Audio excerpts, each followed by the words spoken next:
morning, everybody. It's really great to see you. And happy Friday. It's another wonderful summer day. I'm thrilled. I'm going to grasp it with both hands and enjoy it as much as I can because I know these days are short. And it's my philosophy to make the best of every single day, to enjoy the moments that I can enjoy. And so I'm Rita Hickman.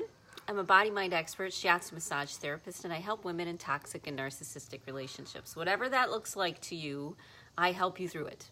Divorce, romantic relationship, your child, your parent, childhood PTSD, creating a new relationship, finding a new job, leaving the old job, whatever it may be.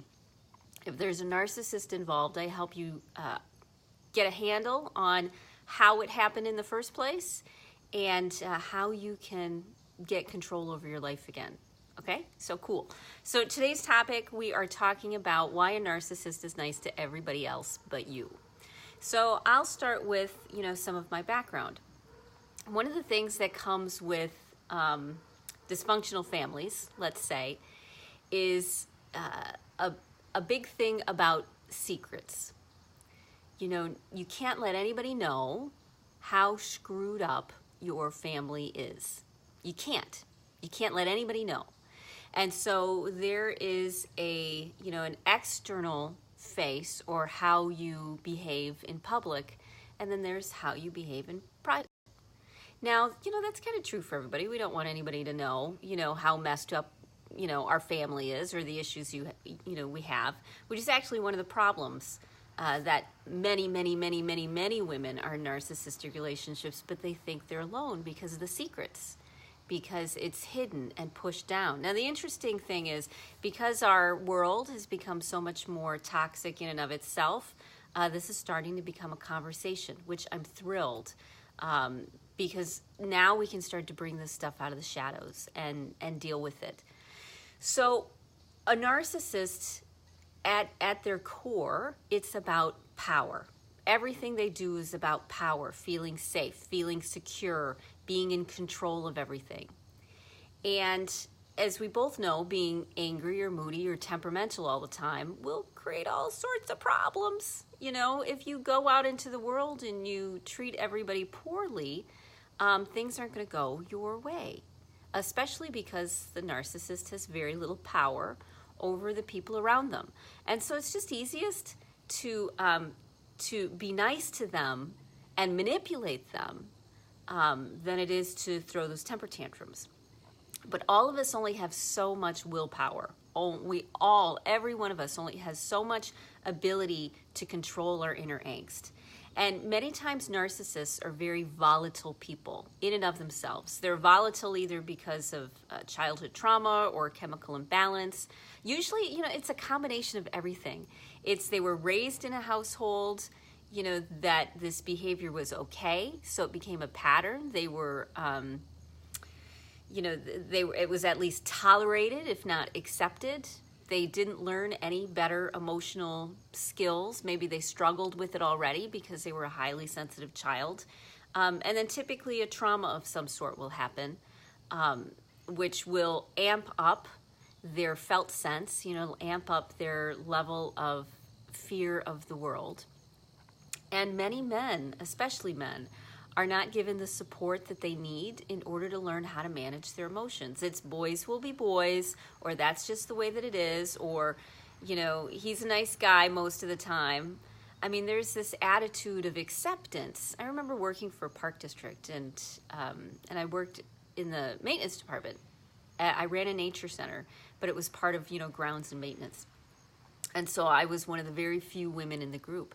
And it was interesting because anger and tantrums and blowing up, punching somebody in the face, all of that was okay. But tears were something that, could get you fired because it showed weakness. Very, very interesting stuff, the double standard of how we allow or accept inappropriate behavior in men. My psychologist and I talk about this all the time, that, she worked in the court system, And men were allowed any day of the week to blow up and behave inappropriately and irrationally and dramatically, but women always had to keep their cool, otherwise they were seen crazy. So many times, let's say sensitive boys who had a highly sensitive nervous system themselves weren't giving this, the skills and the tools and the support to learn how to manage these. So they're already walking into the world feeling anxious, and then typically something happens, And if you think about it, there's a good chance that if there's a child who's oversensitive, that there's other stuff going on, either in the family lineage that got passed down generation to generation, or in the family themselves. A highly sensitive nervous system, yes, part of it's genetic, but part of it is also you're shaped by your environment even when you're in the womb. So if your mother's going through high levels of stress, what happens is that the fetus absorbs all of those chemicals and becomes highly sensitive to all of those things. So they have chronic anxiety already as soon as they're born. If their mother lived in an environment which was high stress. And, so if you're born, you got a highly sensitive nervous system, maybe you have mental illness that runs in the family. And then, of course, something's going to happen because there's risky behaviors, drinking, drugs, sex, violence, things which are on the edge, and with risky behaviors, you're going to get trauma. That's kind of the way that it is. It's sort of a setup. If you're going to engage in things that are dangerous, then trauma is going to end up happening. And so it's kind of a foregone conclusion. And then add in the fact of how tolerant our society is of poor behavior. A narcissist learns early on that their behavior towards people is okay, but they also know if they come from a dysfunctional family that you can't let anybody know. You can't let anybody know how little money you have. You can't let them know, that one of your parents drinks. You can't let them know, that there's fighting all the time. This is stuff that has to stay a secret. And so a child makes up reasons as to how it's their fault, how they have no control.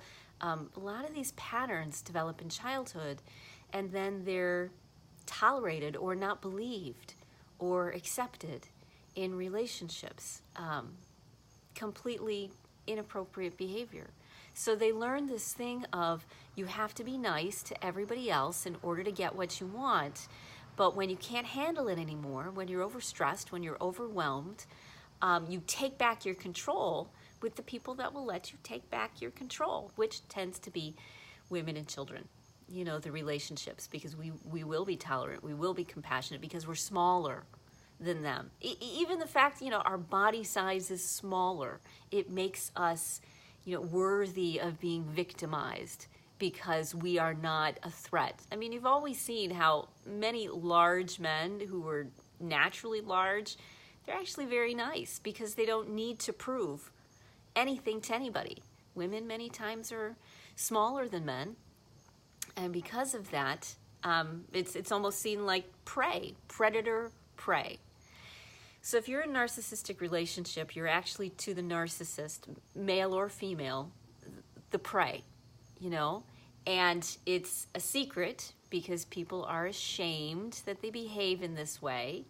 They don't necessarily think that, people would approve that they, beat their wives. And so they need to keep it under wraps in order to feel like they have some sort of control. Now, for some people, that control comes across as for security. So they need to control everything because it gives them a sense of security. It gives them a sense of, oh, thank God, everything's going to be okay. Oh, my God. And so controlling you or controlling children or controlling prey or those who, are weaker or smaller is the way that they regain a sense of control and a sense of power. Other people, it doesn't necessarily come from such a high level of fear. It can come from a pattern of behavior. Like, this is how you handle your anger. This is how you handle your depression. This is how you handle your conflict. And those patterns and behaviors are definitely passed down from family member to family member. You know, how many men and families do you know where none of the men talk about what's going on? It's because how did they learn? They learned through mirror cells. They learned by the people around them saying this is how men handle how they feel. And so you can't let anybody else know that you lost control, one. And two, you're fairly comfortable that this is acceptable behavior. Three, it makes them feel better because now they feel in control. Now they feel as if they aren't being victimized by life, especially because they end up feeling helpless. They place blame on everything outside of themselves. And so there's this helplessness that everybody is to blame. Everybody is at fault. And including the one person that they have given themselves permission to treat so poorly. So, you know, you can have a lot of compassion for people who are struggling with narcissism, which is awesome. But the main thing you need to remember is that they have got so many challenges, so many landmines, so many patterns to change. Yes, they absolutely, positively can change those patterns. Absolutely. If they want to change how they think, if they want to change their body, it's right there at their fingertips. However, there are so many issues, there is so much work to be done that no matter what you do, what you say, how you do it, whether you're perfect, it's not going to solve anything. It's barely going to scratch the surface. So you have to realize that when you're in a relationship with a narcissist, absolutely you can have compassion for them and their situation and what they're struggling with, and realize that they aren't going to change it anytime soon. So you want to keep looking. You want to stay, you know, when you're going into any sort of new relationships, you don't want to run into everything and believe that, you know, my family was a narcissist, which means that everybody else must be nice, like, you know, on a sitcom. And that's just not true.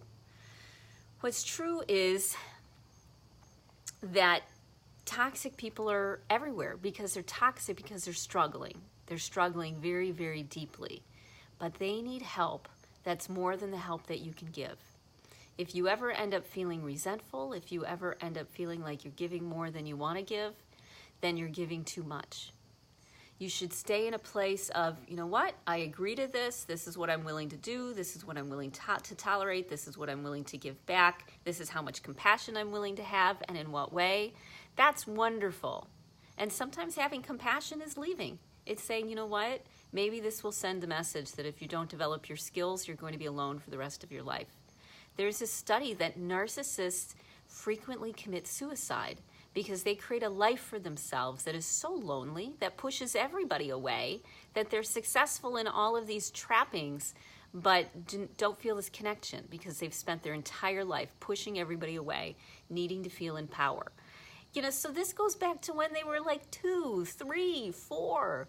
You know, this isn't anything new, and this has nothing to do with you.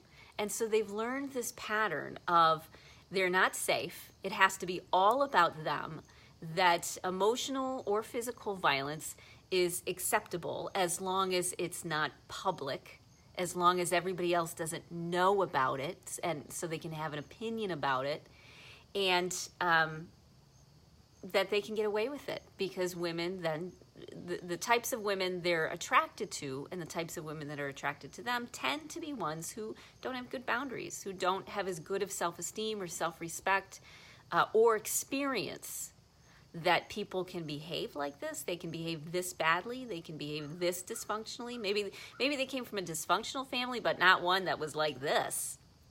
So they're outside of their realm, and you spend a lot of time saying, why is this happening? Why is this happening? Because you're in a relationship with a person who has so many mental health issues based on their past, nothing to do with you, and they've learned that it's okay as long as it looks acceptable, as long as your children are dressed nicely, as long as your wife doesn't complain, you know, as long as the neighbors aren't watching you, it's perfectly fine because it's secret and under wraps. And they probably think that this is what happens in every household.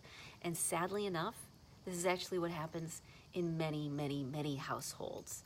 So it's this secret that's true for a large, large percentage of women and men and children, large percentage, but we've all kept it secret, all kept it under wraps.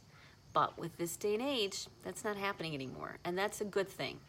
The secrets are starting to come out of the closet, so not only the narcissist can get help if they want it, but the person who's in a relationship with a narcissist can learn that the world really needs them and their narcissist needs them to stand up for themselves, to learn that it's okay to respect themselves enough that they're willing to walk away and live their own life if necessary, not in an angry or judgmental way, but in a way that's just clear. Because anger and judgmentalism is frequently looked at as that's that one person's problem. You know, people who complain a lot, other people get tired of it. And they're like, would you just stop complaining and do something about it already? I don't want to hear about your blah, blah, blah. That happens quite a bit. But when you start to respect yourself in a way that's clear and calm and compassionate, but solid, and sometimes has dramatics, when you're thinking about it when it's planned well, it has all sorts of colors to it.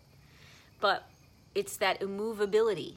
It's that, no, this really is where I'm at. Thank you very much. And it's that attitude and that energy which starts to turn the tide. Not the one that's scared or angry or frustrated, but the one that says, no, here really is my line in the sand. Thank you very much.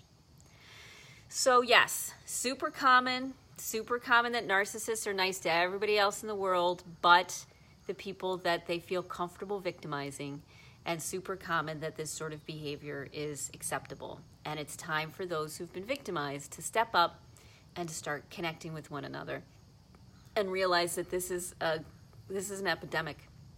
It's a global epidemic.